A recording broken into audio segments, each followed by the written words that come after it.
ನಡಿ ಈಗ ಶುರು ಮಾಡೋಣ.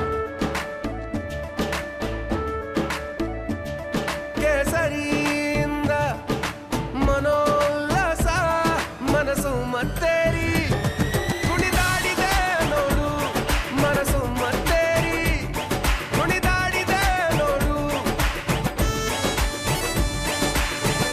ಕ್ಷಣ ಕ್ಷಣವೂ ಆಚರಿಸಿ ಕೇಸರಿ ಹಬ್ಬ. ವಿಮಲ್ ಬಾಯಲ್ಲಿ ಹೇಳಿ ಕೇಸರಿ. ಬೆಂಗಳೂರಿನಲ್ಲಿರುವ ರಾಮೇಶ್ವರಂ ಕೆಫೆ ಸ್ಫೋಟ ಪ್ರಕರಣದಲ್ಲಿ 5ನೇ ಆರೋಪಿಯ ಬಂಧನವಾಗಿದೆ. ದಿನ ಕಳೆದಂತೆ ತನಿಖೆ ಚುರುಕುಗೊಂಡಿದ್ದು ಬಂಧಿತನಿಂದ ಸ್ಫೋಟಕ ಮಾಹಿತಿ ಕಲೆ ಹಾಕುವುದಕ್ಕೆ ಎನ್ಐಎ ಅಧಿಕಾರಿಗಳು ಸಜ್ಜಾಗಿದ್ದಾರೆ. ಈ ಕುರಿತ ಒಂದು ವರದಿ ಇದೆ, ಬನ್ನಿ ನೋಡ್ಕೊಂಡು ಬರೋಣ. ಮತ್ತಷ್ಟು ಚುರುಕುಗೊಂಡ ಕೆಫೆ ಬ್ಲಾಸ್ಟ್ ಕೇಸ್ ಪ್ರಕರಣ ಸಂಬಂಧ 5ನೇ ಆರೋಪಿ ಅರೆಸ್ಟ್.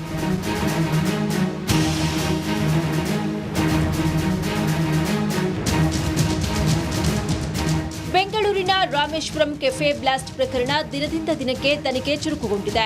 ಪ್ರಕರಣದ ಇಂಚಿಂಚು ಮಾಹಿತಿ ಕಲೆ ಹಾಕ್ತಿರುವ ಎನ್ಐಎ ಅಧಿಕಾರಿಗಳು 5ನೇ ಆರೋಪಿಯನ್ನ ಅರೆಸ್ಟ್ ಮಾಡಿದ್ದಾರೆ.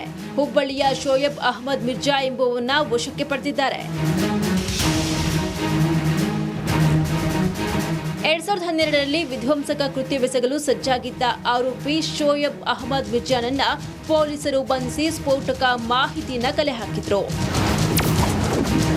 ಶೋಯಬ್ ಅಹಮದ್ ಮಿರ್ಜಾ ಹಿನ್ನೆಲೆ ಬಂಧಿತ ಶೋಯಬ್ಗೆ ಲಷ್ಕರ್ ಇ ತೊಯ್ಬಾ ನಂಟು, ನಿಷೇಧಿತ ಲಷ್ಕರ್ ಇ ತೊಯ್ಬಾ ಜೊತೆ ನಂಟು. ಕೆಫೆ ಸ್ಫೋಟಕ್ಕೆ 2012ರ ಪ್ರಕರಣದ ಲಿಂಕ್ ಲಭ್ಯ. ಹಿಂದೂ ಮುಖಂಡರ ಹತ್ಯೆಗೆ ಸಂಚು ರೂಪಿಸಲಾಗಿತ್ತು. ಟಾರ್ಗೆಟ್ ಕಿಲ್ಲಿಂಗ್ ಹೆಸರಿನಲ್ಲಿ ಮುಖಂಡರ ಹತ್ಯೆಗೆ ಸಂಚು. ಈ ಬಗ್ಗೆ ಖಚಿತ ಮಾಹಿತಿ ಕಲೆ ಹಾಕಿದ್ದ ಸಿಸಿಬಿ ಅಧಿಕಾರಿಗಳು. ಈ ಬಗ್ಗೆ ಬಸವೇಶ್ವರ ನಗರ ಠಾಣೆಯಲ್ಲಿ ಪ್ರಕರಣ ದಾಖಲಾಗಿತ್ತು. ಬೆಂಗಳೂರು ಮತ್ತು ಹುಬ್ಬಳ್ಳಿಯಲ್ಲಿ ಹತ್ಯೆ ಮಾಡೋಕೆ ಸಿದ್ಧತೆ. ಅಂದಿನ ಎಸಿಪಿ ಜಿತೇಂದ್ರನಾಥ್ ನೇತೃತ್ವದಲ್ಲಿ ತನಿಖೆ. 2013ರಲ್ಲಿ 13 ಆರೋಪಿಗಳ ವಿರುದ್ಧ ಚಾರ್ಜ್ ಶೀಟ್ ಸಲ್ಲಿಕೆ. ಈ ಕೇಸ್ನಲ್ಲಿ ಮೊದಲ ಆರೋಪಿಯಾಗಿದ್ದ ಶೋಯಬ್ನನ್ನ ವಿಚಾರಿಸಿದಾಗ ಸ್ಫೋಟಕ ಮಾಹಿತಿ ಬಹಿರಂಗವಾಗಿತ್ತು. ಸ್ಫೋಟಕ ಕೃತ್ಯವೆಸಗಲು 3 ಕಂಟ್ರಿ ಮೇಡ್ ಪಿಸ್ತೂಲ್ ಅನ್ನ ಶೋಯಬ್ ಪಡೆದುಕೊಂಡಿದ್ದ. ಇಡೀ ಪ್ರಕರಣದಲ್ಲಿ ಶೋಯಬ್ ಪಾತ್ರ ಪ್ರಮುಖವಾಗಿತ್ತು.